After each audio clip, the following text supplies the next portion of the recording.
So it looks like we've added quite a few people in from the waiting room. So I think we're at a good point to get started and just to respect everyone's time. So Jose? Thank you, Pam. Good evening, everyone. My name is Jose Sousa. I'm the Assistant Deputy Chief Administrative Officer for Economic Development here in the Office of the County Executive in Prince George's County. It's a pleasure to be with you all this evening. Tonight is a momentous occasion for many reasons, not the least of which this event will conclude what has been a very successful housing month here in Prince George's County.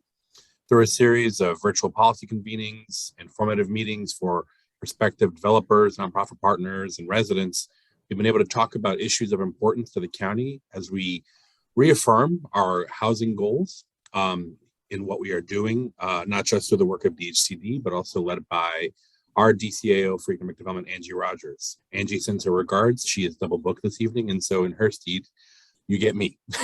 But it's a pleasure to see so many names that I recognize. I don't see your faces just yet, but you do see mine. In that sense, I did just want to congratulate DHCD on what has been an exceptionally busy year for a number of reasons. Through their hard work, they've been able to assist several thousand households in the county on the administration of the Emergency Rental Assistance Program.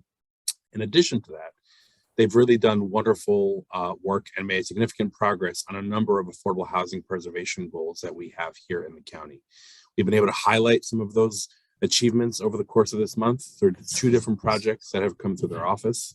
We began with an in-person event that we did at the Villas at Langley. And just yesterday, we celebrated the first execution of the ROFR program at Hamilton Manor that we did in Hyattsville as well. Tonight, you're going to learn a little bit more about the ROFR program and some exciting announcements that we have about the program and our efforts to expand not just what it's doing there, but also some additional programming that will continue to help advance the goals that we have here in the county. It's a pleasure to have been with you this evening. I look forward to a robust conversation. And with that, I am pleased to introduce our Director of the Department of Housing and Community Development, Aspasia Exapolia. Thank you, Jose. And good evening, everyone. It's exciting to be with you, and I want to thank you all for joining yet another Zoom meeting today. It is a privilege. So as Jose said, we are concluding Housing Month. What is exciting is that earlier this year, the County Executive announced affordable housing production and preservation goals in the county. And the heavy lifting of implementing those goals is in front of us. So there is a lot of work, a lot of earnest work we have to do to move forward. Today is the first of many sessions we're hoping to have with you as we are looking to strengthen our existing tools and programs and to launch new ones in the future.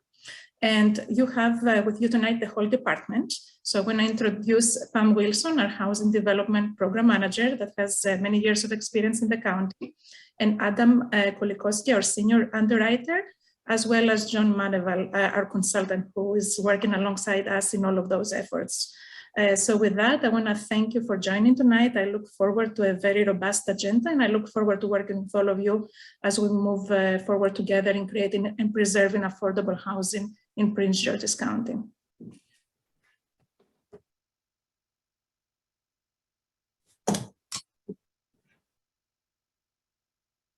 Pam, you are muted.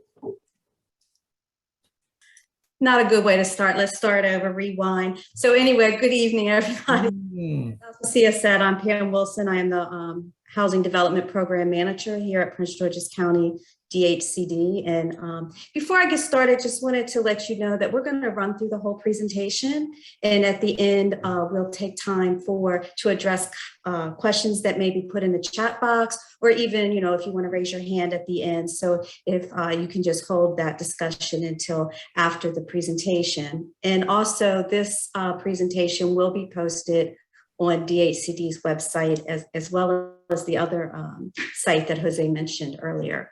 So welcome again. Thank you for joining us this evening. We have some exciting news to share, a lot going on here at Prince George's County DHCD. But tonight's agenda is going to focus on 3 very exciting new opportunities. One, we're going to talk about our notice of funding availability for our Home Investment Partnership Program and our Housing Investment Trust Fund. Then we're going to talk about the request for qualifications that we published today to attract developers to our right of first refusal bench.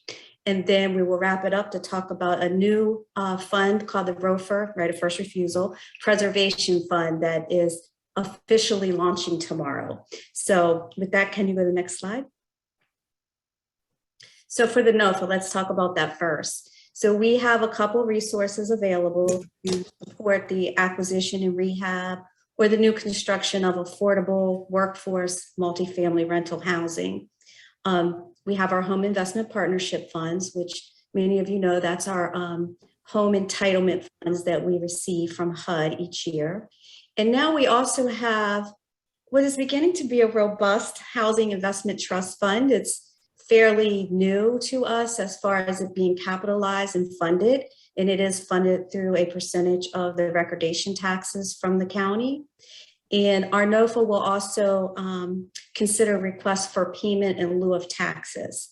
So next slide. So our funding considerations, our home dollars and our trust fund dollars, those requests are for gap financing in the form of subordinate debt. It's usually a cash flow loan. We will make loans up to a maximum of $2 million. Doesn't mean every project's going to get $2 million, but that's our maximum. And for our pilots, there are no set terms for a pilot. We review each request on a project by project basis based on the financial viability of the project. And I mean, one thing to keep in mind with pilot requests is we only have the authority or the ability to relieve the county real property tax portion of your tax bill. All other agencies' taxes and fees are still payable at the full rate.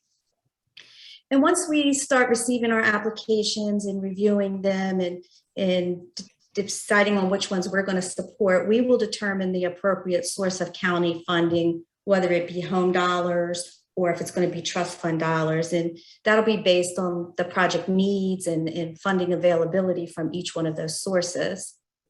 But I will say for this round of funding, this NOFA that was published on our website this afternoon, we are giving priorities to applicants that are planning to seek the 9% low-income housing tax credit in the upcoming spring round that CDA is going to do in 2022. We don't know that magical date. Rumor has it it's probably going to be around April or May. So our whole purpose was to get this out in front of everybody now. So we're in front of the state's process, and that way we'll be able to evaluate and support projects and provide letters of intent, soft letters of intent to include with your application to Maryland CDA. And I'll add that while we are prioritizing those 9% projects, it does not mean we will not consider 4%. We will consider 4% applications, but again, they're going to be considered based on our funding priorities and what available resources we have remaining. Next slide. So in the NOFA, we list our funding priorities, and obviously location is one of them.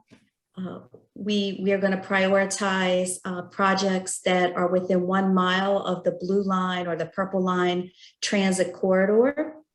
And also TOD locations are important, specifically the metro stations at Branch Avenue, Largo Town Center, New Carrollton, Prince George's Plaza, as well as the Suitland Metro Station. And we also will be checking that the project it conforms with the housing priorities and guidance that's laid out in the Prince George's County 2035 general plan. And in the NOFA itself, you will find a link to that plan. And as always, we're looking for mixed use, mixed income, affordable workforce housing. And many times people say, well, what's mixed income? What's affordable? What's workforce? So basically, we can support multifamily projects, senior projects, projects that have a retail component in it, we can support residents that are anywhere from 30% of the area median income up to 80% of the area median income, as well as market rate project units as well.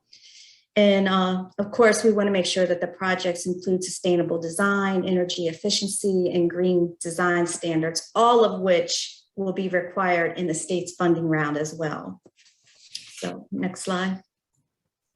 So this is our schedule. So as I said, it's hot off the press. We just put it on our website this afternoon. So the NOFA's there. I got the link here on this PowerPoint to where you can find the NOFA. And we're going to have a pre-proposal conference on December 15th at 2 o'clock. It'll be virtual. And in the NOFA, there is an email address to Ms. Linda Taylor, who works with me, to RSVP for that. And it's there at that pre-proposal conference where we'll get into some more of the weeds of the NOFA and really answer more detailed questions. We're not really prepared to do that at this forum, so we'll save a lot of that for the pre-proposal conference. And then we set a deadline for submission of January 31st. That leaves a good 60 days to get the application together. And it is our plan to announce the awards of who we're going to support and provide these soft letters of intent. We want to do that by March 1st. So that way, then we can start processing our letters and giving them to the developers to include with their CDA application package. And of course, you have my email address in this PowerPoint presentation, and feel free to reach out to me with any questions, you know, from the NOFA or from this presentation. Next slide. So that kind of really wraps up the NOFA. We just really wanted to get the word out that it's out there. We want to spread the word. We want to get some good projects. We're excited about this. But next, I want to move in and start talking about our right of first refusal program. I'm just going to spend a little bit of time giving a brief overview of the program. I know we probably have different levels of knowledge, you know, attending this webinar, where some people really know what it is. Some people, this may be the first time they heard it. And you'll hear me say ROFR instead of right of first refusal. So we'll give a quick overview. And then I want to talk to you about another item we published today, which is this request for qualifications for new ROFR responders.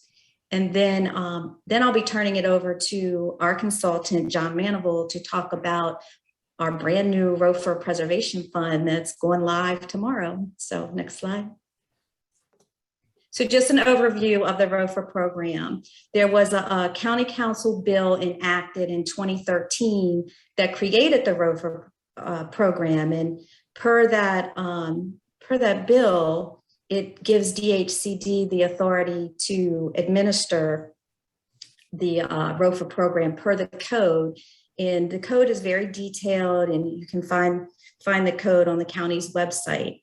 Now, under that code, DHCD, we are authorized to exercise our right of first refusal and purchase covered properties, or we can assign our rights to a third party. And that's when you keep hearing me talk about this roster of respondents. That's our third parties that we can assign our right to. And that's what the RFQ is about, is to expand that roster. So, but even though it's been on the books since 2013, the bill that was enacted, last year, DHCD, along with our consultant, John Manival, we worked diligently to improve the programmatic structure, to systematically evaluate all the contracts of sale that we receive under the ROFR program. And as a result of that, we were able to launch a new and improved program as of December 1st of last year. So next slide. And so since the relaunch, we have seen 34 properties come across our desk. And we have a system in which we review and score these notices of sale to see if it's a property that we are going to be interested in pursuing or assigning our ROFR rights. So out of the 34 that have come across our desk, we actually we issued 17 RFPs to that roster of respondents. Now, not all the time does everyone raise their hand that they want to participate, because, you know, it has a lot to do with the size of the property, the price of the property, and the timing that it takes to really see this through is a tight timeline. So, but we have issued 17. And then we did have one property that was mentioned earlier by Jose, Hamilton Manor in Hyattsville. It was our first success, and we did assign our rights to a ROFR developer that was on our roster. And just this past August, they were able to purchase the property, and now that property is under a restricted covenant and will remain affordable for a period of time. So that's a big success. Then we had another property, Woodhaven Apartments on Doewood Lane. They received a waiver to the ROFR process. So we didn't need to jump in and assign our rights, because the seller and the buyer, before they even signed a contract of sale, they came to the county and was like, hey, we want to keep this affordable. We're going to make it affordable. So instead of us, you know, giving you the opportunity to buy it, we're going to enter into an agreement to keep it affordable. So we were a success in that route as well. And next slide, Adam. So now I'm back to this roster of respondents. So today we issued this afternoon a request for qualifications, because, as I said earlier, we really want to expand the current ROFR roster. Currently, we have 15 pre-qualified developers that are on our roster, all very formidable, good developers.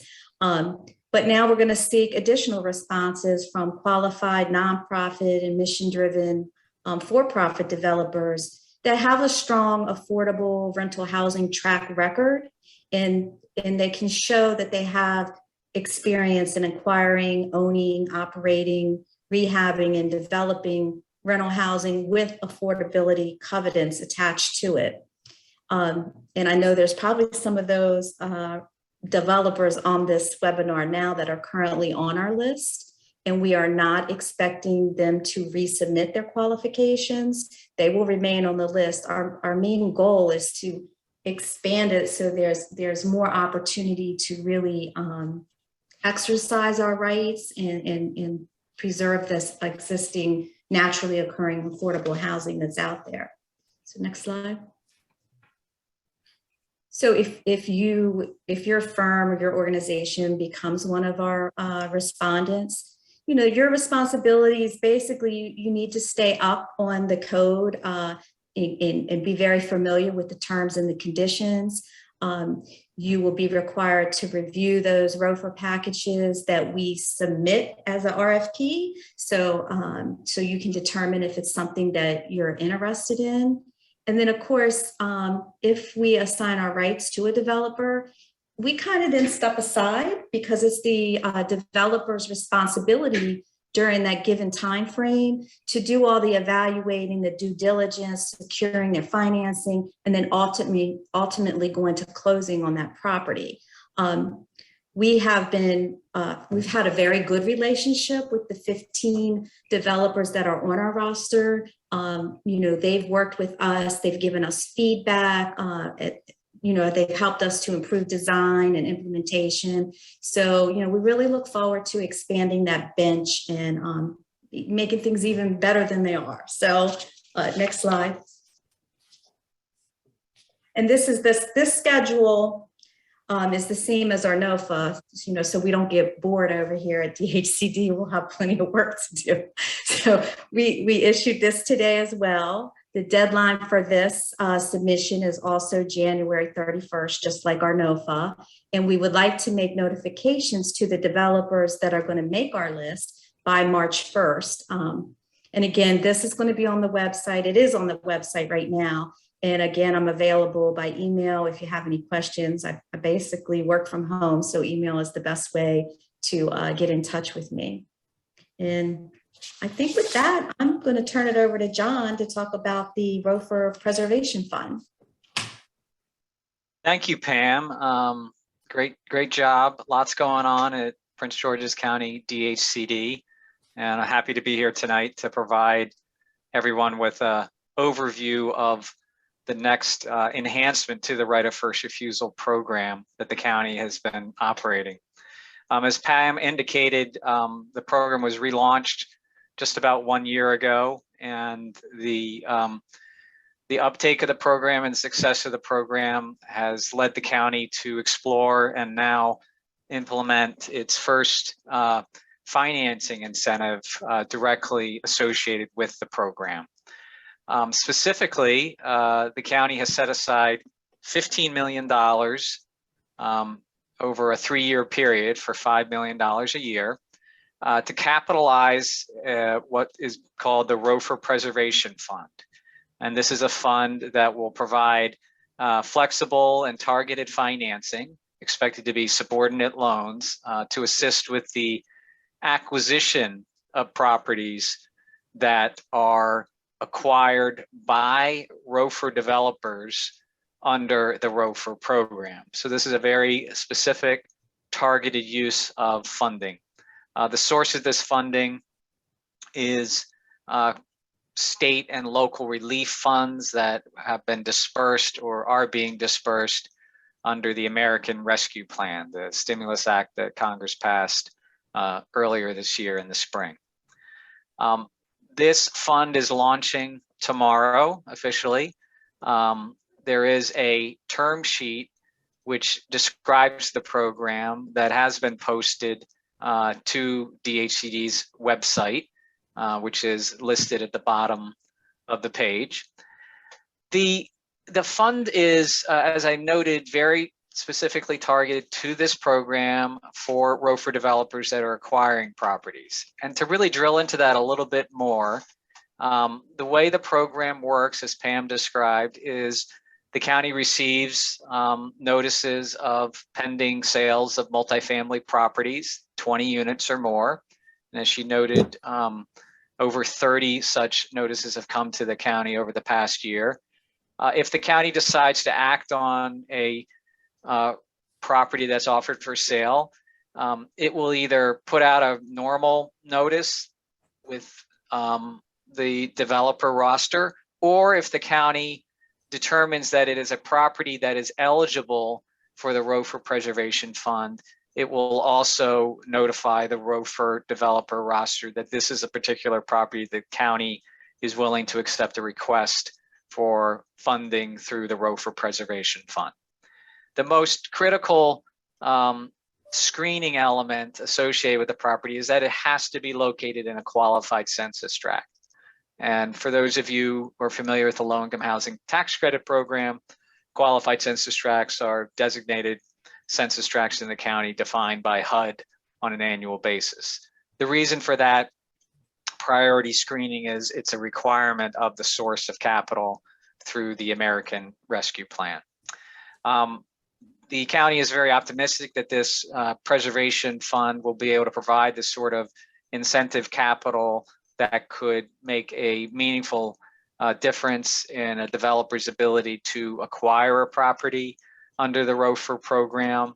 The county intends to provide these funds in a very flexible, strategic manner that supports other capital that ROFR developers have to bring to the table for acquisition. And most importantly, the county is equipped and has in place processes to be able to approve, underwrite, and originate loans under the ROFR Preservation Fund at the speed of the transaction. The county understands the speed at which ROFR developers need to act to acquire a property under the program, and is prepared and structured in a manner that will enable it to originate loans under this fund to meet that timetable. So again, term sheet is already on the website. You can get a sense of how the program will work, and it is a very particular targeted source of capital just for the ROFR program. So with that, I'm going to turn it back to Adam, who's going to moderate questions and answers. Thank you. Thanks, John. Next, we are going to ask you to raise your hands just by using the icon if you do have any questions, and we will do our best to respond. And as a reminder too, there is a pre-proposal conference that will be held specifically for some of our funding sources. So that is going to be coming up in the near future. So Adam, I do see we have one question in the chat just about the ROFR fund. I'll take that one. The question is the qualified census tract the only qualifying characteristic for a property? I'm going to say the answer to that is no. It is important that a property is in a qualified census tract, but this is not a bottomless pool of funding. So the county is going to take strategic, view of each property and decide if it meets the need for the ROFR fund and notify ROFR developers accordingly. It's a great question.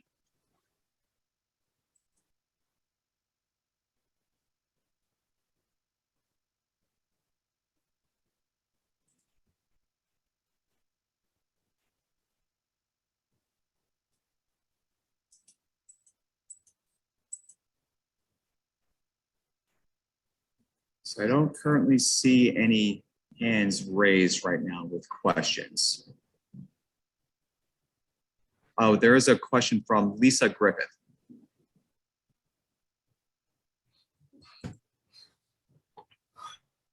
Is this program only for developers, or is it open to business owners that would like to be a part of the development process? I can take that.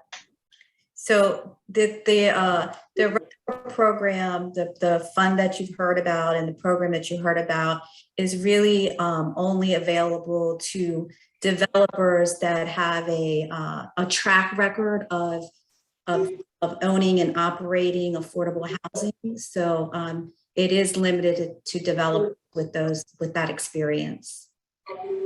My next question then, if it's not just not that my company has several homes that we are actually renting at this moment, would we be considered a developer?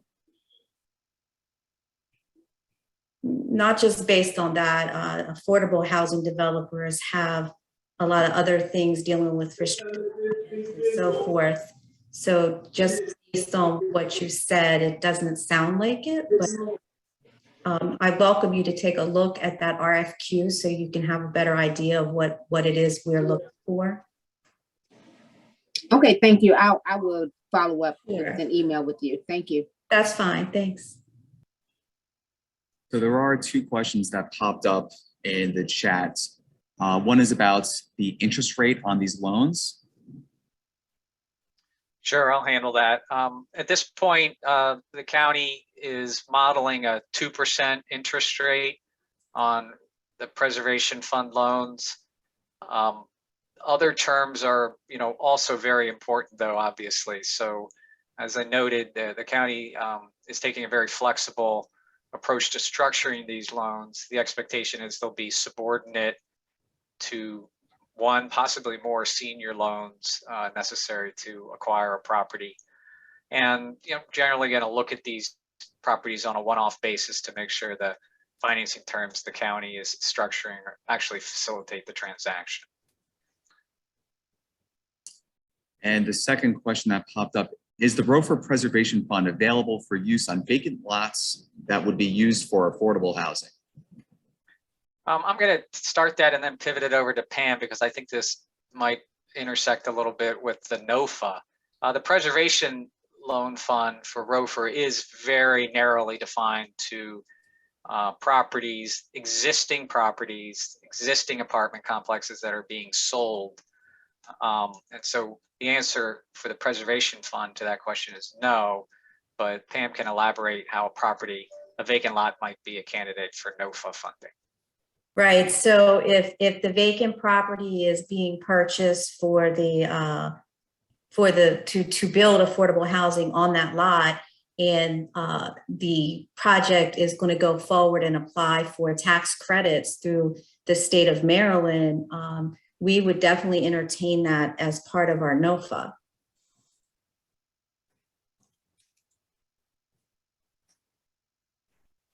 And I'm not sure if this is from earlier, but Lisa Griffith has a hands up. Do you have another question, or was that just from earlier?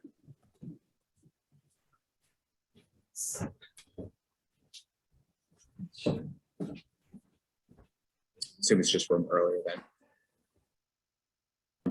From Fotran, is there a maximum amount per deal for the ROFR funds? At this point, yes. The county's set a cap of $3 million per loan per deal with the ROFR Preservation Fund. And then that'll just lead me back to the original overall amount of funding is $15 million over a 3-year period. So the fund will be contributed to by the county over a 3-year period. And the expectation is these are loans that will be repaid when these properties are refinanced with permanent financing. So the goal is for this to become a revolving evergreen fund to continue to support the ROFR program into the future.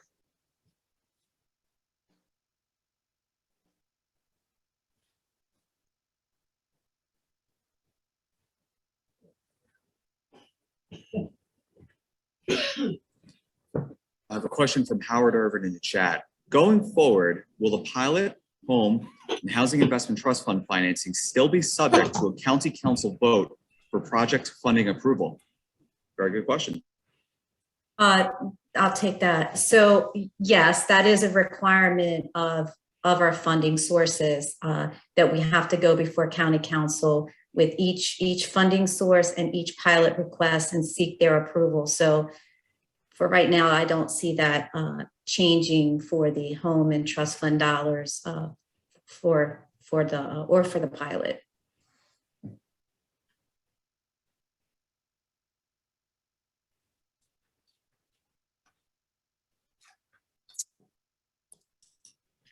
And I also just want to reiterate, I mean, I know once you go onto our website and you really look at the documents and the NOFA and the RFQ, you know, please feel free to shoot me an email, Adam an email, John an email, and we'll be happy to answer your questions. Yeah, while we wait for any additional questions, although this wasn't asked, I'll offer it up anyway. While you do need county council approval for pilot home and ITF funding under the NOFA, one of the characteristics of the preservation fund for the ROFR program is that the county has already secured the approvals necessary to deploy that capital. So that will enable those loans to close at the speed of the transaction, because that additional step will not be necessary to originate ROFR preservation loans.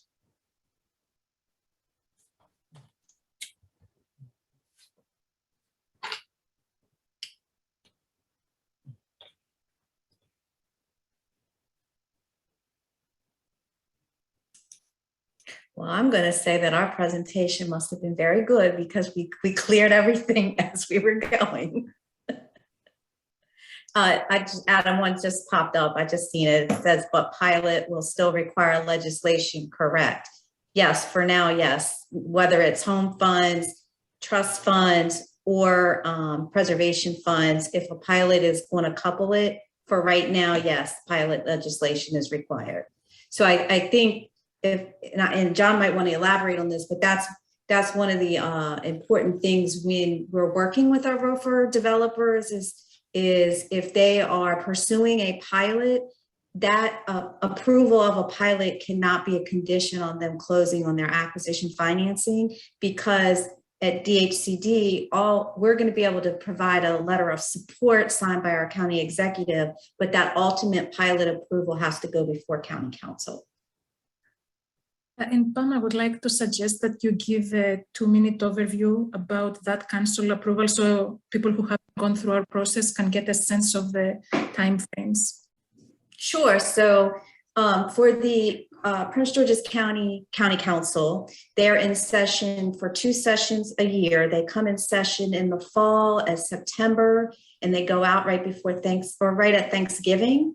And then they come back in session in the winter. It's usually about the 3rd week of January, and they stay in session all the way through mid-July.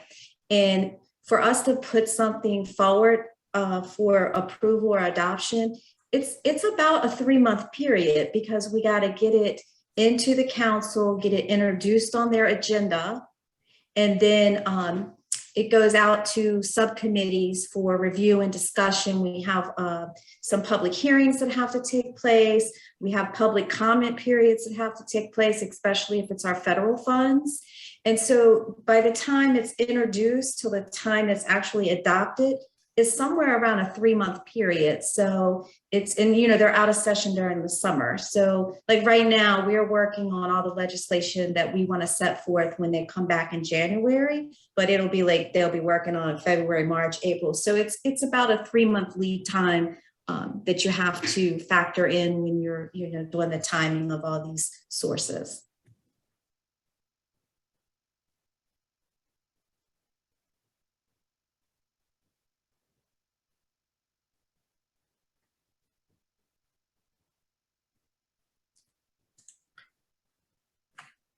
Great.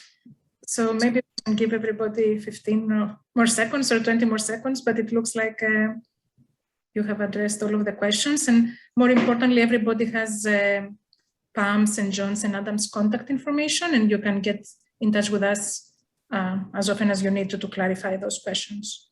And also we did put the link in the chat box for the RFQ and the NOFA and even the term sheet that John talked about for the preservation fund. So they're all in the chat box.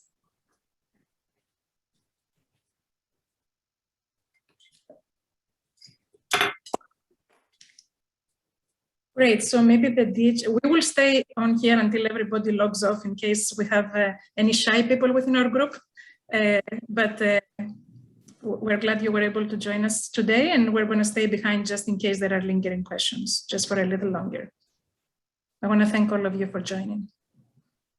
Thank you. That's our team for doing this work.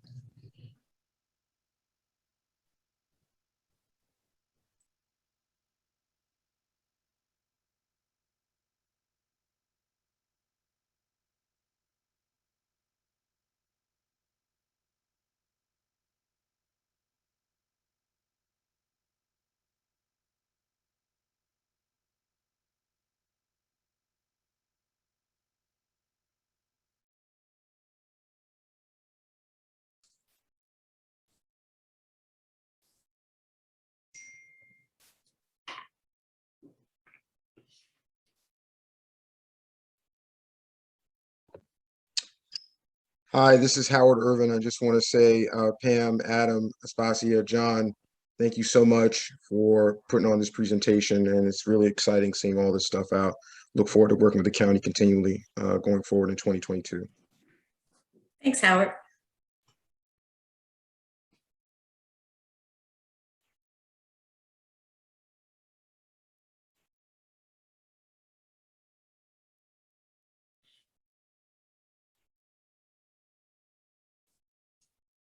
Okay. So maybe it is time for good night. All right. Okay, wonderful. Thank you.